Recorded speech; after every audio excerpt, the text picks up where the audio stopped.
ಕ್ಯಾಮ್ರಾದವ್ರು ನೋಡ್ಕೊಳ್ರಿಪ್ಪ, ಯಾಕಂದ್ರೆ ನಾಳೆ ಸ್ಟೇಟ್ಮೆಂಟ್ ಬರುತ್ತೆ, ಅವ್ರು ಯಾರು ರೈತರಲ್ಲ, ಅವ್ರು ಯಾರು ವ್ಯವಸಾಯ ಮಾಡಲ್ಲ ಅಂತಾರೆ.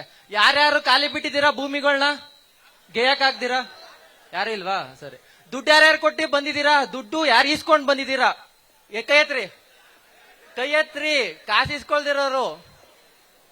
ಯಾಕೆಂದ್ರೆ ಹೇಳ್ತಾರ ಅವರು, ನಿನ್ನೆ ಯಾರು ಬಾಲಕೃಷ್ಣ ಅವ್ರು ಹೇಳಿದ್ದಾರೆ, 22ನೇ ತಾರೀಕು ರೈತರ ಸಂಘ ಬಂದಿದ್ದಾರೆ. ಅವರು ಮಾತಾಡಿರೋ ಮಾತುಗಳು ಒಂದೊಂದು ತಪ್ಪು. ಯಾಕೆಂದ್ರೆ ದುಡ್ಡು ಕೊಟ್ಟು ಬಂದಿದ್ದಾರೆ ಅಂತ ಹೇಳ್ತಾರೆ. ರೈತರು ಏನ್ ದುಡ್ಡು ಕಾಣ್ದಿರೋ ಭಿಕ್ಷುಕ್ರ ನಾವು? ಆಮೇಲೆ ಇನ್ನೊಂದು, ನೀವ್ ಯಾರ ಹೇಳ್ತೀರಾ ಹೆಂಗಸರುಗಳು ಯಾರಿಗೂ ಒಡ್ ಕೇಳ್ತೀರಿ ಅಂತ, ಯಾರು ಒಡ್ಬೇಡ್ರಿ. ರೈತರುಗಳು ಸ್ವಾಭಿಮಾನಿಗಳು ನಾವು. ನಮ್ಮಿಂದ ಬೇರೆಯವರಿಂದ ನಾವಲ್ಲ. ಈಗ ಈಗ ಹೇಳ್ಬೋದು ಆ ದುಡ್ಡು ಕೊಟ್ಟು ತಗೋತೀವಿ ಅಂತ ಅವರು ನಮ್ಮ ಹತ್ರ.